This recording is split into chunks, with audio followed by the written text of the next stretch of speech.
రఘురామకృష్ణరాజు గారు ఉన్నారు. మనకు తెలుసు, మొన్నటి వరకు పత్రికల్లో టీవీల్లో ఎలాంటి వార్తలు చూసామో, ఎలాంటి వినకూడనటువంటి విశేషాలు విన్నామో, ఎన్ని కష్టాలు పాలు చేశారో అన్నీ మనకు తెలుసు. కానీ అబ్బురపరిచే నిబ్బరానికి నిలువెత్తు సంతకంగా నిలబడినటువంటి రఘురామకృష్ణరాజు గారు ఇవాళ మర్యాద పురుషోత్తముడి నామధేయంతో వర్ధిల్లుతున్నటువంటి మన డిప్యూటీ స్పీకర్ వారు వారి యొక్క అమూల్య సందేశాన్ని అందించవలసిందిగా వినమ్ర ప్రార్థన.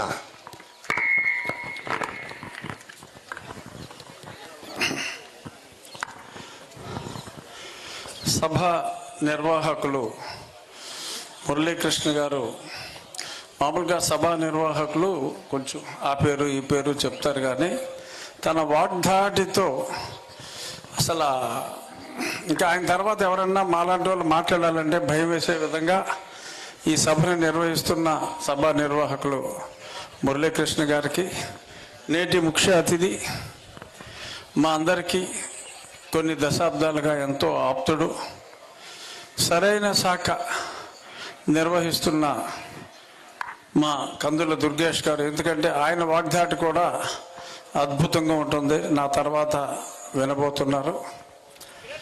వారికి ఎమ్మెల్యే తమ్ముడు Kumar Raja, AP state creativity and culture commission Podapati Tejaswi, Podapati కూడా తన వాగ్దాటితో మొన్న ఈ ప్రభుత్వం మారటంలో ఎనలేని కృషి ఒక మహిళగా తను చేసింది.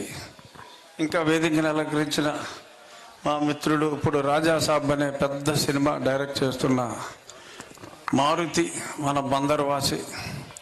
ఇంకా వేదికను అలంకరించిన ప్రముఖ కళాకారిణి భారతి గారు, ఇంకెందరో పెద్దలు చాలామంది ఉన్నారు, చలపతిరావు గారు. అన్నిట్లకన్నా ముఖ్యంగా మేమందరం అంగుష్ట మాత్రులు, నిమిత్త మాత్రులు.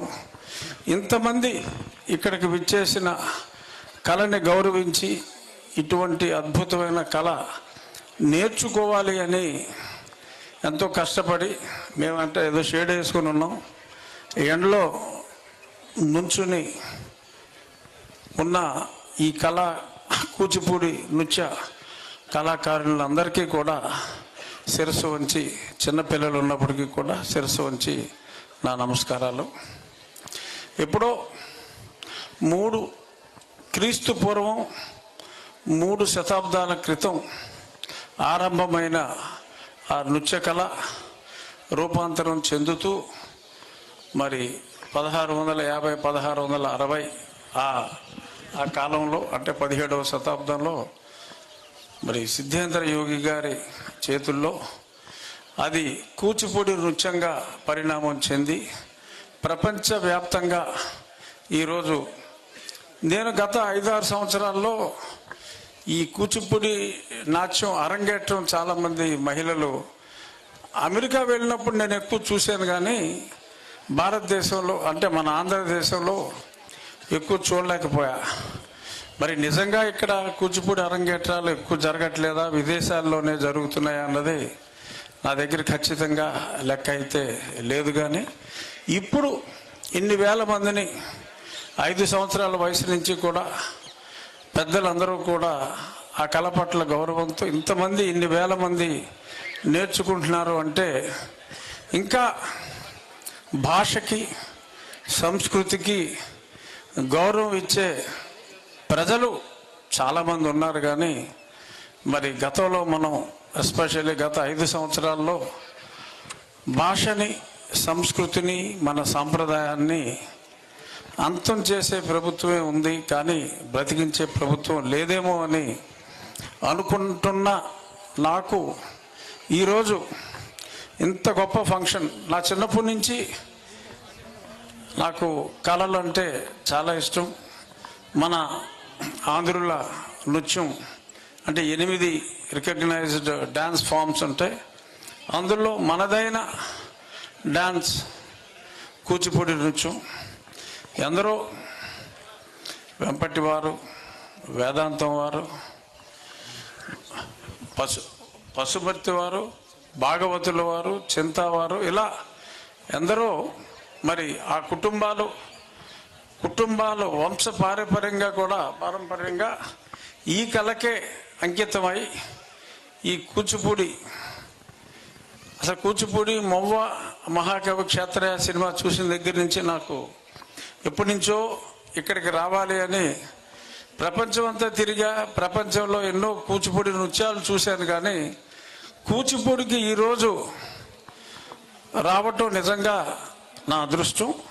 తప్పనిసరిగా ఎక్కువగా కూచిపూడి ఇంకా నేను శ్రీకాకుళం ఆంధ్ర మహావిష్ణువు దేవాలయం అంటే ఈరోజు అనుకోకుండా సంస్కృతికి భాషకు కూడా విజయవాడలో సమావేశాలు ముగింపు ఉన్నందువల్ల మిత్రులు దుర్గేష్ గారు నేను అక్కడ కూడా వెళ్ళవలసి వచ్చి ఇక్కడ ఉన్న పవిత్రమైన మొవ్వ గోపాలకృష్ణ టెంపుల్ కానీ శ్రీ కృష్ణదేవరాయలు గారు ఆముక్త మాల్యాదను అంకితం ఇచ్చిన శ్రీకాకుళం ఆంధ్ర మహావిష్ణువు ఇలా ఎన్నో ఈ దేవాలయాలు అవన్నీ చూడటం కోసం కుమార్ ఎప్పుడు ఇక్కడ ఉంటాడో తెలుసుకొని ఈ కూచిపూడి కళాక్షేత్రం ఇంకా ఈ ఏకశిల అనేది చాలా అద్భుతంగా చేశారు. ఈ జెండా ఒక సొంత జెండా గోల్డెన్ జూబ్లీ ఫంక్షన్కి ఇటువంటి ఏకశిలని అరాకొరా నిధులు ఉన్నప్పటికీ కూడా ఆ ఏర్పాటు చేసుకున్నారంటే అది ఈ స్థానికుల గొప్పతనం. కానీ వీరికి ఇంకొంచెం ప్రోత్సాహం ఇవ్వాలి అని ఇప్పుడే తేజస్వి చెప్పింది. బిల్లు పెడితే పాస్ చేయాలని, బిల్లు పెడితే పాస్ చేస్తామమ్మా, బిల్లు పెట్టేలాగా దుర్గేష్ గారు పోరాడి ఆ బిల్లు పెట్టించాలి. ప్రభుత్వం ఇచ్చినా ఇవ్వకపోయినా ఎంతోమంది మనం ఎక్స్ప్లెయిన్ చేస్తే వాళ్ళకి తెలియపరిస్తే ఈ నృత్యం యొక్క ప్రాశస్త్యత అంతా మనం తెలియచేయగలిగితే డెఫినెట్గా రాజ్యసభ సభ్యులు చాలామంది ఉన్నారు. వారందరి దగ్గర నుంచి మీరు ఒక ప్రణాళిక చలపతిరావు మీరు ఒక ప్రణాళిక ఒక రూట్ మ్యాప్ లాగా వేస్తే డబ్బులు ఇవ్వటానికి చాలామంది ఉన్నారు. ఎందుకంటే నా నియోజకవర్గంలో నేను చూసా ఇప్పటికే సుమారు ఒక 10 కోట్ల పైగా ప్రజల సహకారంతో నేను చాలా అభివృద్ధి కార్యక్రమాలు చేపట్టడం జరిగింది. డెఫినెట్గా ఇటువంటి అద్భుతమైన ప్రపంచ ప్రఖ్యాతిగాంచిన ఈ కూచిపూడి క్షేత్రం ఈ అద్భుతమైన ఈ నృత్యం ఏదో మామూలుగా మనం రెగ్యులర్గా రికార్డింగ్ డ్యాన్స్ చూసేవాళ్ళు ఎక్కువైపోయారు, కూచిపూడి డ్యాన్స్ చూసేవాళ్ళు తక్కువైపోయారు. ఎంత కష్టం అంటే నేను రవీంద్ర భారతిలో చూసా. మా ఎవరో అమెరికాలో ఉన్న సెయింట్ లూయిస్ సుజాత గారు, పద్మజారెడ్డి గారు వారు ఎక్కువగా కూచిపూడి నృత్య ప్రదర్శనలు నేను హైదరాబాద్లో చూసా. రాధారెడ్డి గారు వారిది కూడా రాజారెడ్డి గారి ప్రదర్శనలో 3-4 సార్లు నేను ఒకసారి ఢిల్లీలో కూడా చూశాను, రవీంద్ర భారతిలో చూసా. ఆ కష్టం అసలు మామూలు కష్టం కాదు. ఒక పక్క ఆ తాళానికి అనుగుణంగా నాట్యం చేస్తూ సునిశ్చితమైన భావాల్ని తెలియజేస్తూ ముఖ కవలికలతో సైమల్టేనియస్గా కళ్ళలో కూడా ఆ భావాన్ని ప్రస్ఫురించేలాగా ఎక్స్ప్రెస్ చేయటం అనేది ఎంటైర్ అంటే టోటల్ మైండ్ బాడీ కోఆర్డినేషను ఎంతో అద్భుతంగా ఉంటే తప్ప అది అసలు సాధ్యం కాదు. మరి అటువంటి అసాధ్యాన్ని మీలాంటి వేలాది మంది కళాకారులు సుసాధ్యం చేశారు. మీరందరూ కళాకారులు అంటేనే దైవంతో సమానం. మీ దేవతామూర్తులకు వయసుతో నిమిత్తం లేకుండా మరొక్కసారి శిరస్సు ఉంచి అంటే ఎక్కువ వంగలేదంటారేమో, శిరస్సు ఉంచి నమస్కారం తెలియజేస్తూ ఎటువంటి సహకారం అందించడానికైనా సరే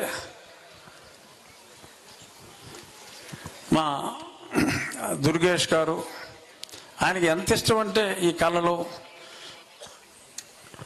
సరే ఆయనే మాట్లాడి చెప్తారు కాబట్టి నేను ఎక్కువ మాట్లాడితే బాగోదు. కానీ ఎల్లప్పుడూ మీకు నేను అందుబాటులో ఉండి సాయశక్తుల ప్రపంచంలో ఎవరికి చెప్పకల్లా కూచిపూడి గురించి మన ఆంధ్రప్రదేశ్లోనే చాలామందికి చెప్పాల్సిన అవసరం ఉంది. కాబట్టి వీళ్ళందరికీ ఒకసారి కుదిరితే మా ఎమ్మెల్యేలను కూడా ఒకసారి కూచిపూడి వెళ్ళొద్దామని చెప్పి ఇక్కడికి తీసుకొచ్చి ప్రజానాయకులను కూడా మోటివేట్ చేసి మరి రాబోయే కొద్ది సంవత్సరాల్లో కూచిపూడి ముఖ చిత్రం మార్చాలనే సంకల్పం అయితే నాకుంది. ఈ సంకల్ప సిద్ధి సాకారం చేయాలని చెప్పి నేను ఇష్టపడే దేవుడు వెంకటేశ్వర స్వామిని మనస్ఫూర్తిగా ప్రార్థిస్తూ మరొకసారి ధన్యవాదాలు. అమూల్యమైన సందేశం ఇచ్చిన ఆత్మీయ బాంధవులు మన డిప్యూటీ స్పీకర్ శ్రీ రఘురామకృష్ణరాజు గారికి ధన్యవాదాలు. సార్ మాట్లాడుతూ మొదట్లో అంగుష్ట మాత్రం మాదే ఉంది అన్నారు, కానీ మీరు నగధీరులు. ఇప్పుడే మా తేజస్విని గారు చెప్పారు,